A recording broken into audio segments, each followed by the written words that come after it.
Welcome back to another episode of Behind the Why, where today we're going to talk about some of the current issues and look at what the Word of God has to say about them. I like it. All right, let's do this.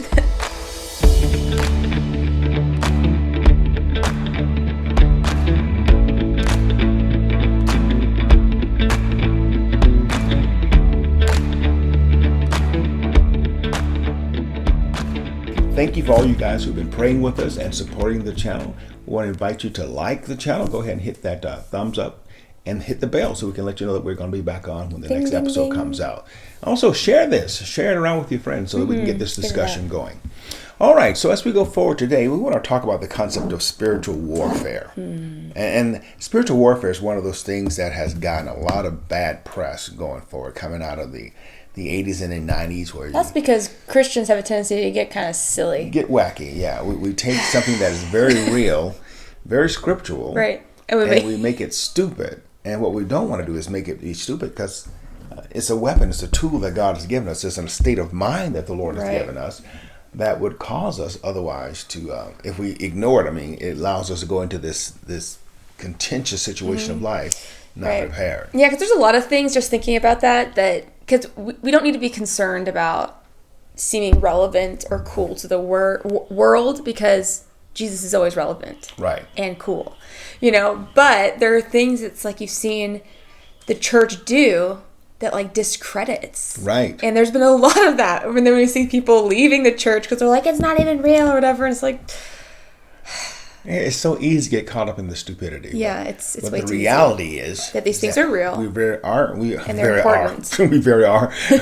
We are very definitely in the middle of a spiritual battle. Right. And it is a battle for the souls of men. Now, what we wanted to establish out front is that even though this battle is in fact between good and evil, it's not between the good God and the bad God. It's not as if the old gods of Olympus have come back and we have Zeus fighting, what's his face, Neptune. I get the two Greek and Roman gods. You know what I'm talking about. I get their Greek gods. Greek or Roman gods where they're fighting each other. Right. It's not that they're always case. Fighting. Yeah. This is a situation where you have the God, the one and only true God, and Satan, who hates him but cannot hurt him, and so he attacks us. The point is that this battle that is happening around us usually goes invisible to our eyes. We don't see it. We don't necessarily hear it because we don't recognize the sounds of war. And so we are very often taken unawares by it. And the true losers are those who do not know Jesus Christ. Right. And what we want to talk about today is how do we recognize that spiritual battle? What are the different fronts it's being fought on? And why are these things happening? So let's read a passage of scripture here together. This is out of 2 Corinthians chapter 10, verse 3 through 5. It says, we live in this world, but we don't fight our battles in the same way the world does. The weapons we use are not human ones. Our weapons have power from God and can destroy the enemy's strong places. We destroy people's arguments, and we tear down every proud idea that raises itself against the knowledge of God. We also capture every thought and make it give up and obey Christ. So in this short passage, we see very simply that the battle has been decried. It is happening. And yet, the apostle tells us by the Spirit of God that the weapons that we use are not the normal, regular ones. Right. So when we start seeing these ideas floating around in society, like right now, here in the Idaho area, we have this thing with the gay pride thing coming up. Or the child's drag show. They was going to have a child drag show for children. What was it, 12 to 18 or something like that? Yeah. And so in any other situation, that would be considered child sexual abuse. But because we put it on the guise of gay pride, all of a sudden it becomes acceptable. And even though we've seen it's not, because people are having an issue with it, and so it's even postponed. Yeah, but even though they call it, they pushing it out there, and the things that they're doing are the things that people are arrested and sent to prison for. But yet, because we call it gay pride, all of a sudden now it becomes acceptable. It becomes promotable. I was talking to Mom the other day, and just yesterday, and she said something that I was like, that is so true, because I forget the situation. Oh yes, sister-in-law was talking to a friend that had said that, I guess she knows a friend. This is like a lot of like, well, she said, but anyways, doesn't matter who said it. Here's what happened. Okay. There was this kid, goes to school, it's like the third week of school, and he's like, I think like either kindergarten, first grade, something like that. First grade, if I remember. I don't remember. Yeah, something like that. And anyways, they were basically told at school that, there can be two mommies or two daddies, and just trying to normalize homosexuality, right? So the kid comes home kind of confused, like any kid might, if they're not used to that or not hearing that before. And so they're like, in what context do you even need to be talking about that at school, really? Right. It's just, we talked about the 3 R's, reading, writing, arithmetic, okay? Just teach the kids that. But then they get into that, right? And so then mom brought up this, and I was like, this is such a good point. She says, if you had a teacher at school in a first grade classroom, second grade, third grade, that told the kids, Santa isn't real, parents they'd lose their ever-loving minds. The school would be upset and be like, you can't say that at school. Okay, but you can teach my child about sexuality. Or even more to the point, if a teacher told a child that Jesus is the only true God. Right. And that he is the Lord, the building would burn down. The building would burn down. And so it's just funny because something that's so like a non-issue that really doesn't matter, like Santa, people would lose their mind over. But things that actually have serious consequences, like... So the question is, they're okay why with doing does this happen? Right. That's what it gets to. And that's the question. So why is it that otherwise sane adults, people who have been elected or appointed to positions of authority and power in our public government systems, why is it that these people have lost common sense? See that talking to a child by sexuality in first, second, third grade, fourth, fifth, sixth, seventh grade, why is it the teacher's responsibility to teach a child about sexuality, or even more so, try to change a child's mind or concepts about sexuality? Why would that be okay? Right. It makes me think, so we watched Uncle Tom 2 the other day, and it's really good. I would recommend watching it. If you saw the first one, if you haven't seen the first one, see it, but the second one I think is really good. And they kind of tap into what we're talking about today, in the sense of there's a lot of things that happen in our natural world that could make any, I think, sane person with some sort of moral background scratch your head a little bit and be like, what the heck is going on? Because there's things that happen, but there's always a spiritual battle behind it. And so in Uncle Tom 2, they really highlighted that. So for instance, they talk about education. Right. And how, nowadays we just kind of have normalized this idea that, there's governmental standards on what we need to do for education. And it's very normal. And I didn't really think about it. I'm like, yeah, it is. It's like we kind of expect that there's going to be something on the ballot, and, and we're trying to get people in who care about education and all that stuff, But he's talking about this idea of government even having a hand in education didn't really come into play until the later 1900s. 1900s, yes. Like even when you were a kid, things like that. So in the 60s, prior to that, education was primarily controlled. Very localized. It was localized, and like the church had a huge and family. Church and family. And then we had like the school and the one room, people in there. And so it's totally changed now, where government gets involved, and all of a sudden you see prayer out of schools and all these things happening. Why is the government involved? And that's where the spiritual comes in. And this is where the spiritual battle. Because we could get caught up in just fighting this political battle, but the weapons of our warfare, as we just read, are not carnal. And so, yes, use everything you have. I'm going to go back to a quote that we used a long time ago. But we got to remember how to fight. A quote we used a long time ago by Malcolm X. And he was talking about the struggle at the time we recognized as a civil rights struggle in this country, primarily focused between black and the white communities in this country. And where he said, the biggest enemy to the black man in America is the liberal white man. And he went on to say, you get deceived into thinking this is about Democrat and Republican. He says there hasn't been a real Democrat or Republican in this country for 100 years. Yeah. He says it's really been about the elites.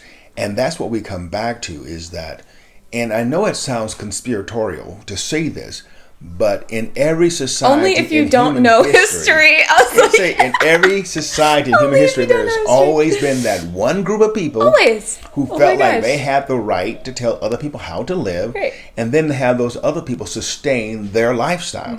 That's why you can see so often, especially like in Congress, they'll pass rules and laws that they are not subject to. For instance, when Obamacare came out, and it was an abysmal piece of legislation. But wasn't all of Congress exempt? Yes, where it's like, they're exempt. Really, y'all? Really? Yeah, they have their very fine policy and totally procedures. Not cool with that. But they passed these rules. The same thing with the Second Amendment, right? They want to destroy the right to bear arms. But yet they maintain that they need to have armed protection. Right. And so very often we see this mentality that comes down, and it really is what the Bible says. It's the enemy coming but to steal, to kill, and to destroy. Every time he manifests is for that purpose. You know what you're saying? I mean, there's so many examples we could think of currently that just paint this picture and make it make sense. You know, even just the other day, Biden's speech, everyone's like, man, he looked like a dictator. I'm like, do they not care about the optics of this? Because, you know, the red behind, looked like in his arms, like, ah. And then, but I was reading what he's saying. He keeps tweeting it out, right, about how he's like, MAGA Republicans are a very specific sect of Republicans. Mainstream Republicans are okay. In fact, I've worked with them. I'm like, okay. But you see what he's saying. But let's look at what he's actually saying. Because MAGA Republicans would be considered anybody who voted for Trump. Right. If we look at the numbers, that was a lot of people. Right. Millions and millions and millions of Americans. Yes. So what he says is it's a small radical sect is a lie. No, what he's doing is what he's always done. What I mean by I mean the spirit behind him is what we call divide and conquer. That's exactly what he's doing. What he wants to do Us is versus say them. He has to break this base up, in this case, the Republican base, because as a whole, it's too large. Right. As a whole, they can't control it. As a whole, it can take over government and those kind of things. So that power base is like, we have to fracture that. We have to have these factions. So we're going to say that get them fighting. You are a good Republican and these are bad Republicans. And of course we want to be good Republicans, so I'll be like, I'm not one of those. And so again, we fall prey to the mentality of what this entity of this spirit behind this darkness is trying to do. Right. Even if you go back as far as the book of Genesis, when the men of the earth, under the headship of Nimrod, are building a tower, the Tower of Babel, tower to reach the sky.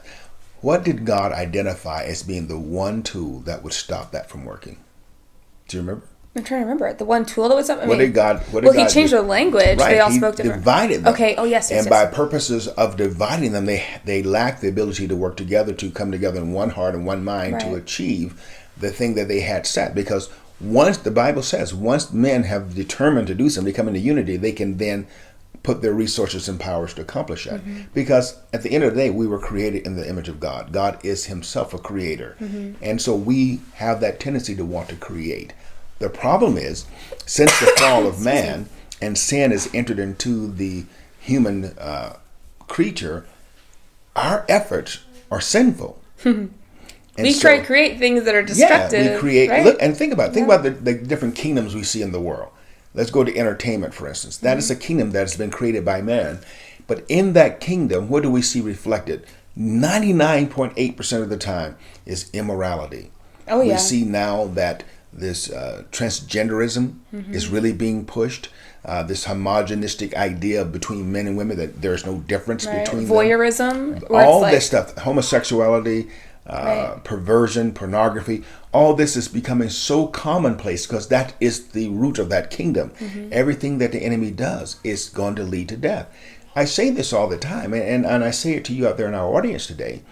Think about the people you know who flat out reject the law and the rules of God. And then you look at their lives, you say to them, how's that working out for you? Right.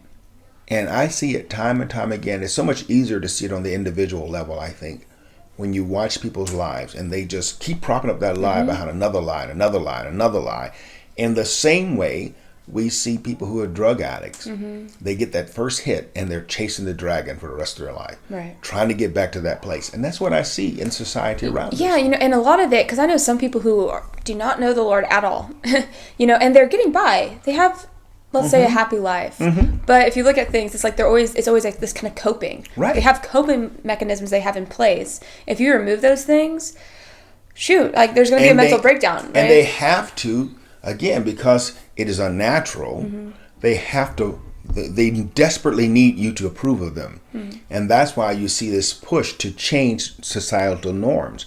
If you look at America on a historical platform and you juxtapose that against the Roman Empire, and you see America and Rome following this same pattern. Right. And as we get deeper and deeper into this thing, this morass of immorality, we see ourselves embracing more and more the same things that destroyed Greece, the same things that destroyed Rome.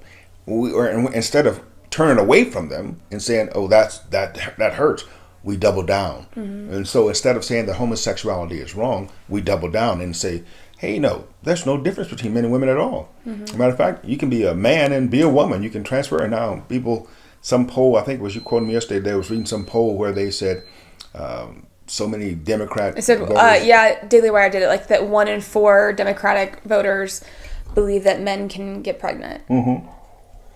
And of course, it's probably not true. People say things because they know it's socially acceptable, but in their heart of hearts, they know that's not true. But the truth is that because that pressure exists, people are conforming to it. Romans 12, right?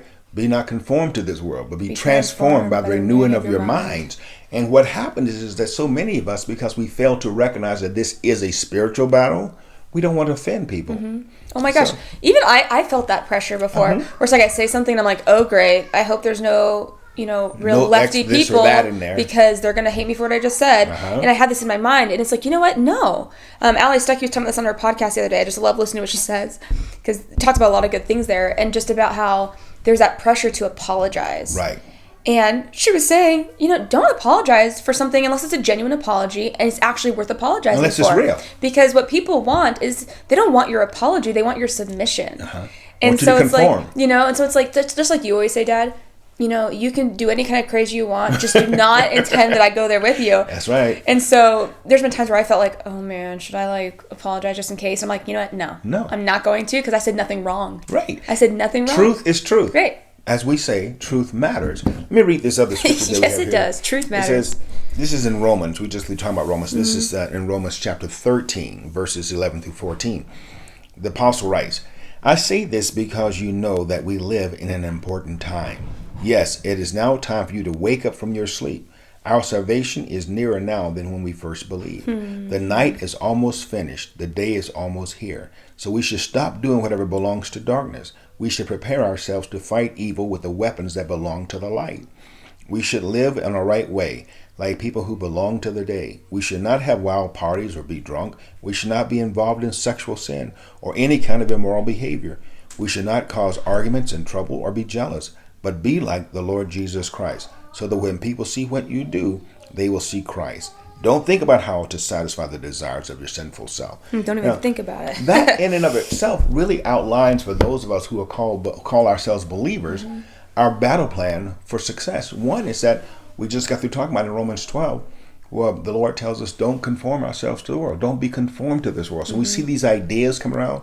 I've talked to Christians who, because they don't want to be offensive, will justify abortion.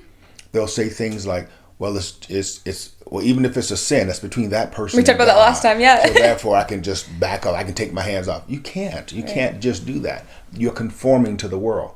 So when it comes down to this question of transgenderism, we want to be nice. We want to back off. And the Bible says, no, truth is truth. Because when you and I, who hold truth and hold light, dampen that light down, then everybody walks in darkness. And this is the battle of, it made me think, because just the other day I was talking to some people about the Plato's allegory of the cave. Have you read that? I've read parts of it. I haven't read the whole thing. It's super short, but it's pretty short, but it's an interesting allegory. And I think depending on where you're sitting in the world, you can interpret it different ways. Okay, and your presupposition makes all the difference. You could make it make sense in whatever worldview you have. But anyways, I'll paint the picture real quick. So you have these prisoners who've been in prison their whole life, and they're chained facing this wall, and they just see shadows that they believe is reality. One of the prisoners gets out, and he sees that, oh my goodness, there's a fire behind us, and there's just these puppets and objects that are casting the shadow. They're not even real. He leaves the cave, and he's like, what? Oh my gosh. So then he's like, I need to tell these prisoners they need to escape because this is not real. He goes back into the cave and he's trying to tell them, but you know how it is when you leave you're in a really bright place, you go into a dark room, you're like blind. Right. And so he goes in there and he can't see, he's like blind, right? And then they're like, we're not leaving because you got harmed. Like, obviously you are different. Right. You're hurt, we're not leaving. And I think it's an interesting picture to look at how oftentimes, we might get woke. Right. In the real sense, not the lefty sense, in the sense of truth. And I've seen people talk about, man, they got so excited, they're going to go tell. But then it's like when you are blinded or when people are just so comfortable with what seems real to them, right? It's my reality. This is real. then they just choose to stay there. Right. And it's like, and that's where I think we talked about, the weapons of our warfare are not carnal. Mm-hmm. It's not through just fancy words of, let me just persuade you to come to the light. Right. Because, no, this is my reality. I've been here my whole life. I'm comfortable here. I know how it works. I know the rules here. Mm-hmm. And so I think it can get so discouraging when it's like, oh my gosh, just come to the truth. But it's, people are so comfortable in darkness. And that's where we have to make sure we're fighting these battles through prayer and through the weapons that God, the weapons that really can cut through and bring light and let those scales.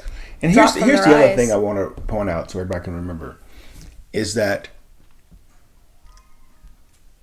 our enemies are never people. Mm-mm. Right. Which I say, yeah, of course, but I'm like, nah, that's actually harder to remember. Our enemies are never people. Right. Our enemies are the spiritual principalities and powers behind these people.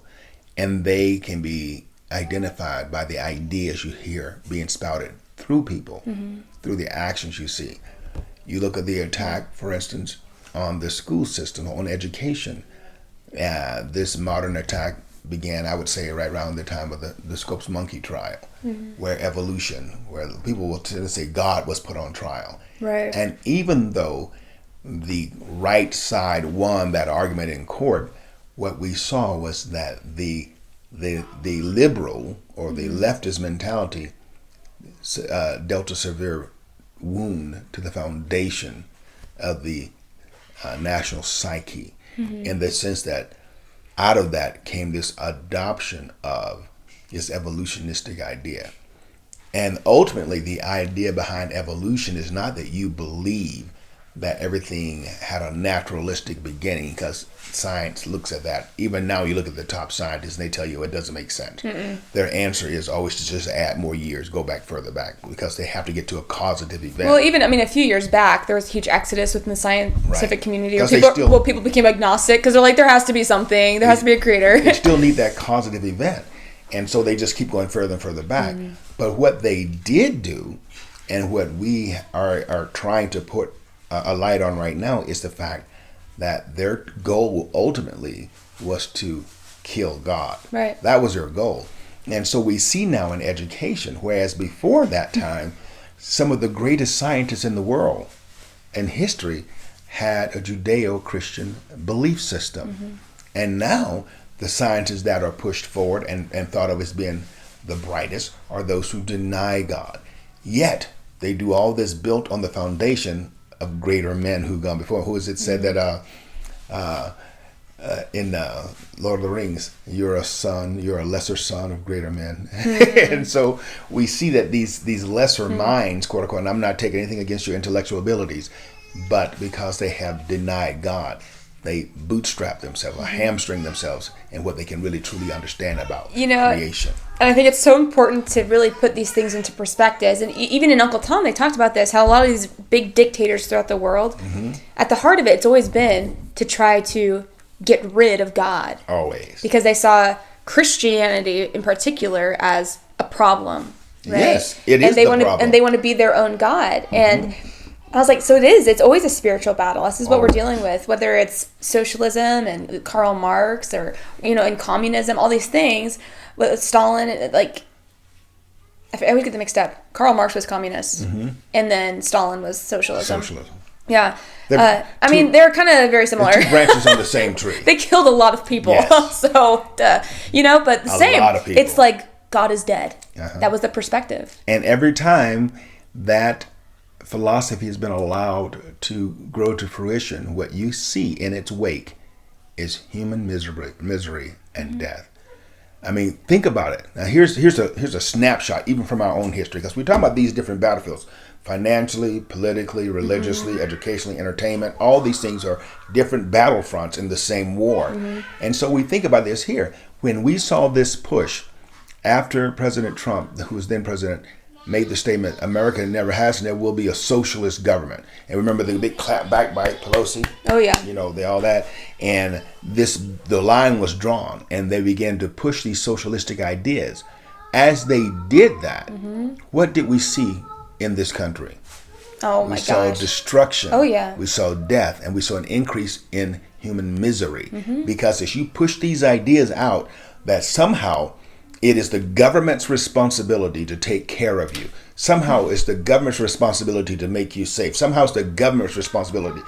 Like a little child who is totally dependent on their parents. If you take little kids and you put them in a playground, just let them play, without that governance, then what happens is that those children will soon devolve into chaos. Right. I remember Lord of the Flies, remember? They devolve into chaos because the Bible says a child left to himself will come to ruin. And the same thing is true of nations.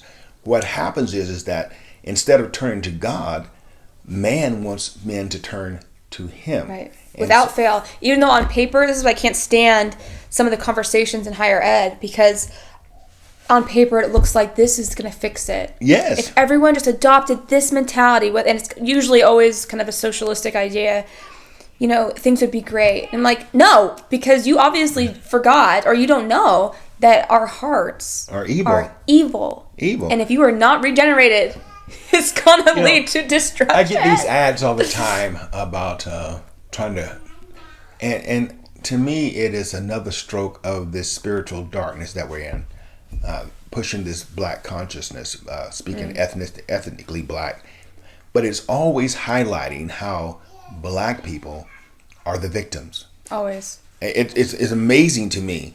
No matter what this think tank pushes out, and I don't want to give it its name because I don't want to promote it, but whatever it pushes out always has the black person as being the victim. No matter what the black person did, they could had a breakthrough in science. Or a millionaire. And it's always, the system was oppressing them, and but look how I'm like, you just look back at history and you find that's not the case. It's the same debate that took place between Booker T. Washington and Du Bois. Yeah, W.E.B.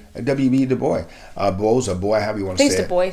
I don't know. I know the S is silent. Du Bois. Yeah. And one was a very socialistic mentality.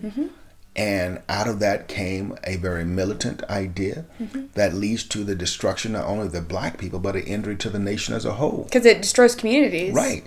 And on the other hand, we have Booker T, who had a very Judeo-Christian value system. And what did you see? You see a strengthening of a people, where he told them, I don't care what your background is. I don't care what your mama did, what your daddy did. Right. He goes, you are here today. Which is the same thing George Washington Carver. He was at same camp out at Tuskegee. Yes. And he was like, become self-sufficient. And all of a sudden we have Learn people to like work. The Tuskegee Airmen, the Red Tails, who came out and said, not only can we be pilots, we can be the best pilots there are in there. And as a result, they never lost a transport because they proved that they can do these things. And this alone should show people that there is an agenda, especially in education, because you don't learn, especially in college, you don't learn about Booker T, but if you're learning about anything, they're focusing on their other stuff. They'll talk about W.E.B. Du Bois. They'll talk about things like that. But the rest of these people who had a very different perspective that was Judeo-Christian, that did produce like, hey, you're not inferior. When you talk about you don't talk about them. You talk about the Harlem Renaissance, for instance. You don't understand that this happened because black people got away from the mentality that said they were victims. And they said, oh, we can do whatever we want. Right. And they created society within society. What they did in Harlem, in the black Harlem anyway, is the same thing we saw in Jewish Harlem, is that they became community and they began to build up. Now, where we broke down was this divide that we see happening between Du Bois and Booker T. Right. Is that unlike the Jewish Harlem, where they bonded together over a central idea and began to, not that they were perfect, that's not what we're talking about, but they had a central idea that bonded them toward correction or erection. They grew. Whereas in the black community, you had a divide that had us fighting against each other and constantly shooting at the foundation of what it meant to be black. And as a result of that, it was like the old crabs in the bucket mentality. One goes up and another one just pulls it back down. Right. And what happens is, as a result of that, we can't even have honest dialogue. No. Because once you do, you have to identify which side you're on. Right. And then because there's this ingrained, this spiritual warfare, again, we go back to this principle, this spiritual warfare, this principle that's been put in place where Satan is coming to kill, steal, and destroy. You can't even have an honest dialogue because now, if you're on the other side, you are the enemy. You're the enemy, and so now you're automatically your fighting. Your skin may be black, your hair may be as nappy as mine, when I used to have hair. But at the same time, you're still the enemy. Right. And we see this today, that now we have this thing where we have to support this idea of abortion. Right. Even though we know, statistically speaking, abortion, especially for the black community, it's ridiculous. It's genocidal in the black community. It's like Uncle Tom, too, they really highlighted, again, kind of talking about that, it wasn't just this, it is creating division because there's also the socialism that was pushing all of these things, from back then. So, and if you watch it, it might make you kind of uncomfortable because it's like, wait, what a minute. It makes you kind of think about different things.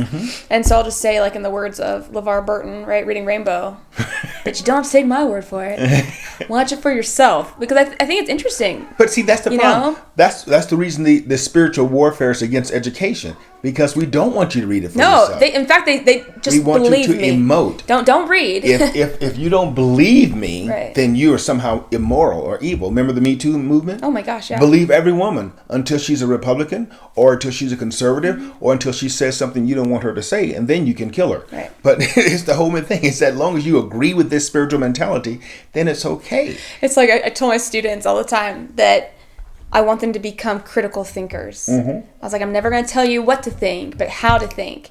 And so wherever you're sitting, I was like, if you can be a person that can remove your emotion for a moment and look at something and read it and understand it, whether you agree with it or not, okay, and be able to talk about it, you're going to be in a position that a lot of people are not. Because we get so emotionally driven where just because of maybe who it is or who's saying it, we don't even consider listening to what's being said. And it's like, we need to kind of get behind it. Listen to it. And I even told them, I said, listen to someone that you think you're opposed to. And listen to what they say. Listen to what they say. Don't emote, but actually listen to what they say. But then you ask yourself questions like, why is this person saying this? Right. Consider the source. Why would a grown man, and I'm going to get back to this current event because I want to keep it current, because I think this has its roots in what we're dealing with even here in Boise, Idaho. Oh, now. 100%. Say, if I'm elected president, I will support legislature that will allow children as young as 9, 10, 12 years old to seek gender transition surgery and to be protected from their parents who are trying to hinder that. We call that a red flag. Why would he say that? Right. Why would a grown person say to you, I'm going to pick on the black community again, why would a grown person say to you in the black community that abortion is a viable option when they know that it's performing genocide on a national level? Why would they promote that to you? What would be the purpose of it? When you look at your hometowns, all across this country, wherever you see this socialistic mentality kick into it, you see destruction, urban decay follows. Why would some entity promote basically emasculating men to have weak men? Right. You see the commercials. What country has ever done well with no real men? What's really funny now is that even if you look at movies, the majority of the stereotypical leading man, American leading man, the old Clint Eastwood types and John Wayne types, they're not even American. Right. We bring them in from other countries because we so emasculated the American male that we don't have a great plethora to pull from anymore. Or how you started talking about commercials. In commercials, it's always like this wimpy, feminine husband or father. And it's like, the last one, it just got on my nerve last night. I was watching a football game, and this commercial comes on, and this woman sitting on the sofa, a very conservative-looking woman, and she says, I miss whatever his name, Harold. He's been on the fence ever since this thing. Oh, is that a cell phone thing? No, some kind of travel thing. Oh, that was it. And he's sitting out on the fence, and he's got this very meek person. He's sitting like this. And she's like, get off the fence, Harold. And he's like, okay, I'm coming down. Oh, I need a ladder. And it's like, we see those types of things pushed over and over and over again, how somehow to be male is wrong. And you know me, I'm a huge fantasy fan of fantasy. And one of the top is the J.R. Tolkien series in The Lord of the Rings. But now they got this new movie out, Rings of Power. And I was talking to your brother about this. I said, it's so funny. We have this great legacy of these dynamic elf warriors who are these. We have Legolas, right? He's fighting, he's sliding down, shooting orcs. He's shooting orcs. He's fighting. He's killing with a knife. He's doing all this stuff. Yeah. And yet, in this episode with Rings of Power, these elves go out, all men except for one. Their leader is Galadriel, a female. and they go into this cave, and this snow cave troll comes out and attacks them, and all these male dwarfs are just getting smashed. They're getting killed. They're standing there like, I don't know what to do. I'm just so scared. And this thing just kills them. And then she runs into the room with the sword. She jumps, I'll show you how it's done, man. And in 15 seconds, she's killed this thing, killed it dead. It's impressive. And we're going, why is that even a point? The point is because it's part of that spiritual battle that is speaking to a mentality of the nation that says, you know what, this traditional masculinity is bad. It's not good. And so we show men as either being strong but corrupt, right, or weak and Gentile and very feminine. That's what always got me, because I remember when I was going to school, still a student, and reading about like toxic masculinity, hegemonic masculinity. And, some of the things I'm like, well, yes, that's toxic, but you're also creating it. And I would, like, in my mind, just be like, this is not real masculinity. Right. Like, but you guys are making it sound as though this is the norm. It's not. I was like, this is what's wrong. They're building a straw man, and then they knock it down. Exactly. Yeah. They build a straw man, and then they knock it down. I'm like, it killed me. I remember just being so frustrated all the time, because I was like, this is not masculine. This is terrible. But you're making it sound like every single person is this way. If you told your son when he fell to get up, and you didn't always sit there and just coddle him, and coddle him. And of course, like, a mother's heart is to nurture their, and that's why God made women differently than men. What? Women are different than men? Oh my gosh. But even you've talked about how when you're raising boys, you have a different mentality than raising girls, because there is a difference that God made. It's not just this cultural thing. We have to foster it. We have to foster it, And I was like, and it's a God thing, because even across cultures, there's a clear difference between men and women. Which is why the spiritual battle is so real. So strong. You see it because they're trying so hard to desperately destroy something that has already been established. So they have to change the norms, which is, again, talking about spiritual warfare, which is why they're attacking the schools as young as kindergarten classes, teaching kids about sexuality, homosexuality, transgenderism. Why would that be necessary in kindergarten? I mean, the whole thing with DeSantis down in Florida, right? The don't say gay, which never was an issue. It was don't teach little kids about sexuality. But they couldn't even be honest about that. Why? Because it is a war, and their object is to steal, to kill, and destroy. What does Jesus say of those who follow the devil? He says, "You're of your father, and his works you will do." He was a liar from the beginning. So when he tells a lie, he's telling of his own. And this is what we see, which goes back to your earlier position, is that you can have all these presuppositions you want, but the truth is what really matters. And so you can sit here and say, in this cave, well, no, there's monsters out there, and you can't see because you were harmed. And those things may have very emotional, have a very strong emotional attachment for you, or cause an emotional reaction within you. But the reality is, the freedom's outside the cave. Right. So no matter what you believed or thought, the reality is that there were puppets being shown on the wall. There were puppets behind a fire that somebody had created, somebody had put in place in order to keep you a captive in this cave. Right. But the truth was nonetheless outside. And so this is what we have to look at. And there are so many things that we can come back to now. And if I allow you to have a certain presupposition on it, then your mentality can allow you to believe whatever you want. Right. For instance, this whole thing with critical race theory.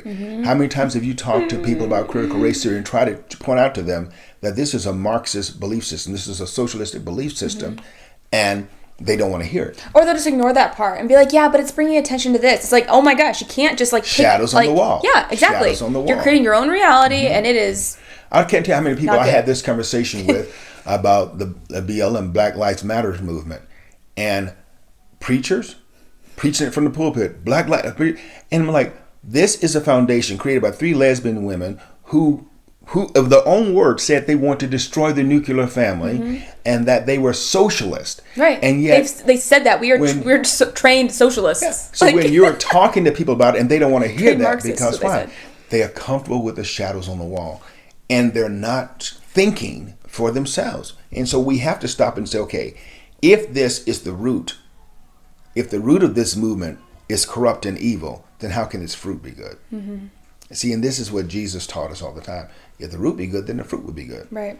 And so we have to come back to that place. Go ahead. You got something? I know we're kind of getting long, so we should end it here. We really should. But one thing I would like to say is something you brought up the other day. We were talking about how, the enemy, he's patient in the sense of, and I think we need to always remember that he does not come as like, because we'd all be like, right? Yep. He comes as an angel of light. And so there are a lot of things that sound good. They sound caring. But like you're saying, we have to go back to, well, what is the seed? What is the root? Because if that's bad, the fruit's not going to be good. The tree might look pretty right now. It might look like a really pretty tree, but that fruit's going to kill you. We hear say it all the time. We talk to our young girls. If you got a bad dude, you can't love him good. You can't love him good. Drop it, yeah. And guy, same thing is true. If you got a crazy woman on your hands, you can't love them good. If they're crazy, they're crazy. I'm just trying to tell you. I'm not trying to hurt anybody's feelings.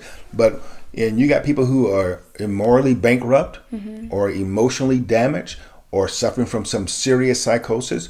You can't just love that away. That has to be dealt with. It has to be fixed. And the same thing is spiritually true here as well. When we come to these issues, we just can't take this thing that is evil and then attach some benevolent emotion with it and then make the thing good. For instance, it's always going to be wrong to just kill babies. Right. No matter what. No matter what. No matter how you dress it up. Even if I have to choose the life of the mother over the baby, killing the baby is never a good thing. And that's, in today's world, I don't see how that would be. No, even they said in situations like that, they will try to save the mom and the baby, But as one person said, abortion is the only surgery you can have where one of your patients has to die. Right.